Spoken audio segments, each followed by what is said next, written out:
Kolkata city of জয়খ্যাত এই শহরে রয়েছে অসংখ্য পুরনো সংস্কৃতি ও দর্শনীয় স্থান। আর আজকে আমরা সেই বরিশাল থেকে কলকাতা পর্যন্ত কিভাবে যাব, কোথায় থাকব আর কতই বা খরচ পড়বে জানাবো তার বিস্তারিত।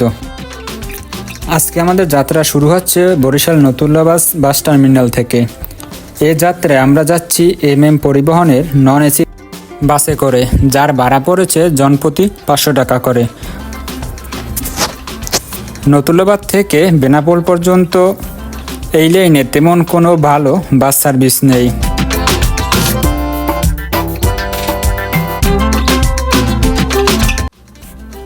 রাত্র 9 ঘটিকে আমাদের বাস বেনাপোলের উদ্দেশ্য যাত্রা শুরু করে। সব কিছু ঠিকঠাক থাকলে রাত্র 9 ঘটিকে আমরা বেনাপোল স্থলবন্দরে গিয়ে পৌঁছাবো।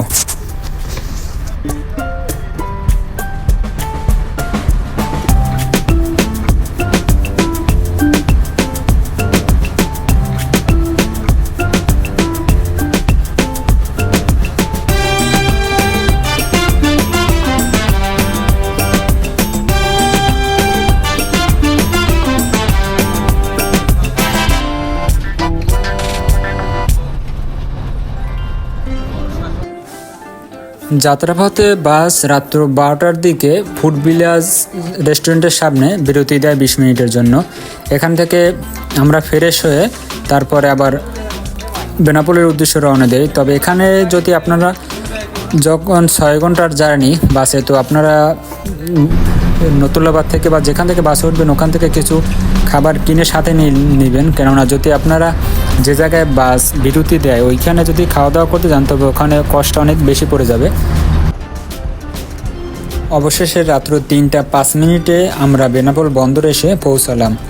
এখন যতই আপনারা যে স্থানটা ফাঁকা দেখছেন, কিন্তু এটা সকাল 6টা হওয়ার সাথে সাথে পুরো ভরে যাবে, আর তখন আপনাদেরকে ভিডিও করে দেখানো সম্ভব নয়। অবশেষে আমরা সকাল 9টার দিকে পেট্রোপোল এলাকায় প্রবেশ করলাম। রাত্র 3:30 থেকে 9টা পর্যন্ত আমাদের ওখানে ছিলাম। 4টার দিকে লাইনে দাঁড়াই এবং সকাল 6:30টায় ওদের কার্যক্রম শুরু হয়।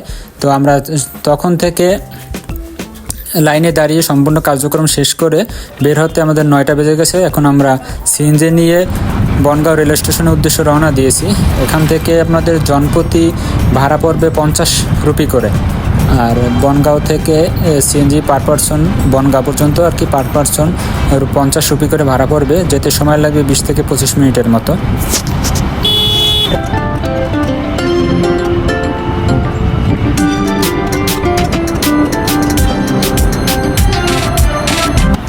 ইন্ডিয়া বাংলাদেশের বর্ডারের ভিতরে সবচেয়ে ব্যস্ততর হচ্ছে আপনার বেনাপোল স্থলবন্দর। আপনি যদি এখান থেকে ইমিগ্রেশন কমপ্লিট করে বের হতে চান, কমপক্ষে 3 থেকে 4 ঘন্টার মতো সময় লেগে যায়। প্রচণ্ড ভিড় এবং প্রচণ্ড মানুষের ভিড় এখান থেকে যাতায়াত করে। অন্য কোনো স্থান থেকে বা অন্য কোনো জায়গা থেকে আপনি যেতে চাইলে খুব অল্প সময় আপনি যেতে পারবেন। শুধু বেনাপোলেই একটু সময় বেশি লাগে। তো আসলে আপনারা সেটা বুঝে শুনে আসবেন। যা দেবেন এখন আমাকে তাই যাবে আপনার সঙ্গে চলে আসেন। এই যে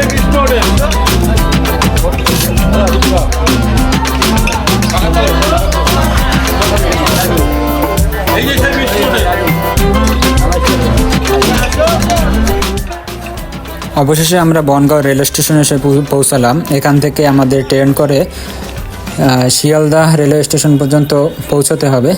তো আমরা শিয়ালদা পর্যন্ত না যেয়ে তার এক স্টেশন আগে নেমে ওখান থেকে মেট্রো ধরে চলে যাব। তো এখান থেকে টিকিট সংগ্রহ করে আমরা চলে যাব। এখানে ইন্ডিয়া আপনার রেলের টিকিটের মূল্য খুবই কম।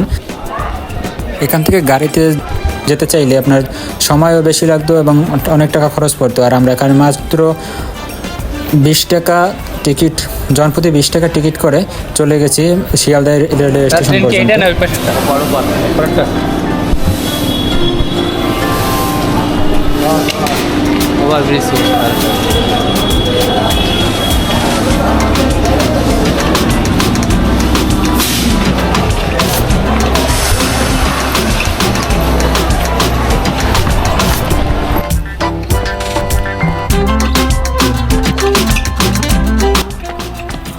ইন্ডিয়া রেল যোগাযোগের দিক থেকে অনেকটা এগিয়ে। এখানে আপনি রেল ভ্রমণ করলে অনেকটা সাশ্রয়ীতে ভ্রমণ করতে পারবেন এবং সময়টা অনেক কম লাগবে। আপনি যদি এই পথ গাড়ি যেতেন তাহলে আপনার কমপক্ষে 3 থেকে 4 ঘন্টা সময় লাগতো এবং 300 থেকে 400 টাকা ভাড়া পড়তো। আর সেই পথে আপনি 2 থেকে 3 ঘন্টায় যেতে পারবেন আর আপনার ভাড়া পড়লো মাত্র 20 থেকে 30 রুপি।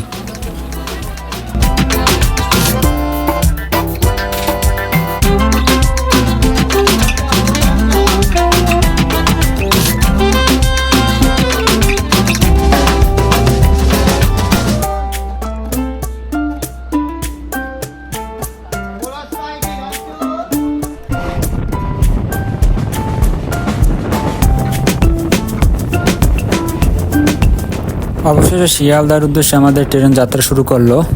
আমরা দুপাশে সুন্দর দৃশ্য উপভোগ করতে করতে শিয়ালদা রেল স্টেশনে পৌঁছে যাব। তো আপনারা আমাদের সাথেই থাকুন। আগামী পর্বগুলো ইন্ডিয়ান ভ্রমণ, সিকিম ভ্রমণের পর্বগুলো দেখার জন্য আমাদের পাশেই থাকুন। ধন্যবাদ সবাইকে আমাদের ভিডিওগুলো দেখার জন্য এবং সবাই শেয়ার এবং লাইক ফলো দিয়ে দেবেন। ধন্যবাদ সবাইকে।